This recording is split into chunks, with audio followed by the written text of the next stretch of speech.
After multiple assassination attempts here at home, former President Trump's campaign says that he has been briefed about, quote, real and specific threats to his life from Iran. Citing intelligence sources, Trump's campaign claims Iran's efforts to assassinate Trump are part of a larger effort to destabilize and sow chaos in the 2024 election. Trump responding with this warning: big threats on my life by Iran. The entire U.S. military is watching and waiting.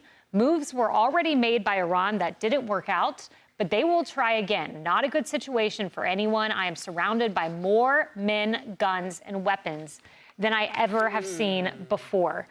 Kayleigh, so a specific threat to from Iran to assassinate him. I wonder if it has anything to do with Trump killing Soleimani, with Trump ripping up the nuclear deal, with Trump supporting Israel, with Trump creating 4 Middle East peace accords, and oh wait, he was on the verge of doing one with Saudi Arabia, which would have iced Iran out of the Middle East. I wonder if it has anything to do with that. Yeah, and what is the Biden administration's response? Maybe relax a few more $1 billion in sanctions against Iran. We even let the Iranian president step on U.S. soil this week. It's an outrage.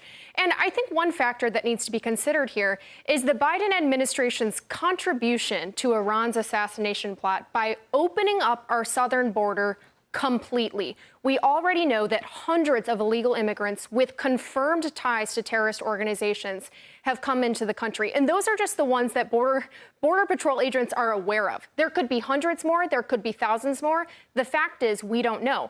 There's an elevated terror threat that Iran is almost surely exploiting because of the Biden administration's open border policies.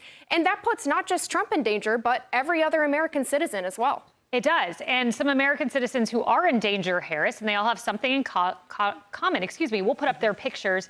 It's Pompeo.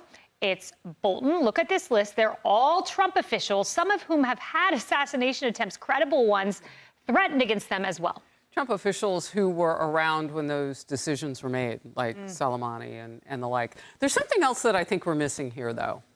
It's something else that Trump did, and that was get tough on Russia. And the left hates that. They don't really want to talk about that, but he's been talking about it again, about how, as president-elect, if he were to win in November, he would actually move in to end that war and how he would do it and the phone calls he would make. He talked about that specifically in the debate, actually. So why is that important? Iran, Russia, China, they all hate us. They all want to work with this idea that they don't want him to be president again because things are going to get really difficult. So Senator Dan Sullivan, who was GOP representative at the UN this week during the UN General Assembly, was on set with me yesterday from Alaska. And he said from his state, very little reporting on this, and the 5th one had just happened before he sat with me yesterday. 5 incursions now in the air from Russia and 1 from China. They've had to clear the air of enemy air movement. And make no doubt about it, they are enemies if you're clearing the air. Got to go up there and make sure that they don't get much closer than what they already are. Russia isn't happy that I'm sure Trump is saying, yeah, I'm going to want to sit down with you and let's work all this out. There's a lot going on that the pieces are not allowed to be put together because it makes this administration look like it's not ready or competent. You know, on a day when we have a specific incredible threat from Iran against President Trump, his campaign's been briefed. I listen closely to what members of the Biden-Harris administration say. Emily, Gina Raimondo said this after the reporting on President Trump and Iran. Listen. He was president, and I feared exactly what would happen. And I said the women of Rhode Island would be protected. That's real protection, stepping up and leading. You know, what he says is the opposite. It's just another lie. Like, how did we get here? Let's extinguish him for good. We have an answer. We have a remarkably talented candidate who is sincere, who's pragmatic, who's open. Let's just get it done. And extinguish, you mean vote him out?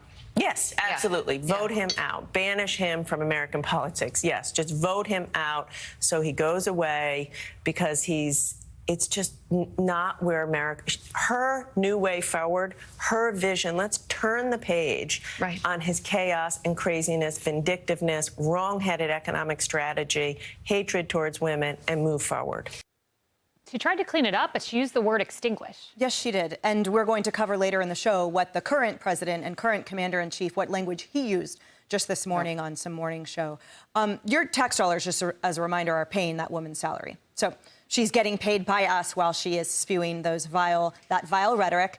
And I have to point this out as well, that, think about before the advent of social media, as Trump has shared with us, he's being briefed on the Iranian threats. How else would we find out about it? How else would we know, I wonder? And it reminds me, in my background in criminal justice, how many abused women, millions, are at the hands of someone that they knew, and that we then find out this person was known to law enforcement. We should have protected her. The judge, oh, my hands are tied. All of those are into play now. How long have you known about this, Joe Biden?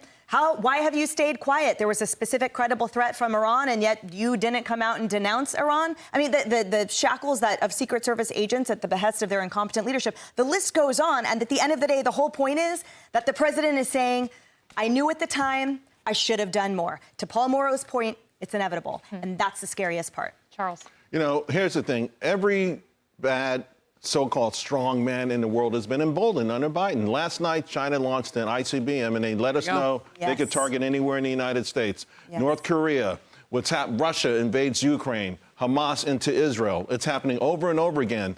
You cannot deny there's one common denominator. They are not intimidated or afraid by the current occupants of the White House. That's right. You are exactly right. But they are very frightened about Donald J. Trump. That's very clear.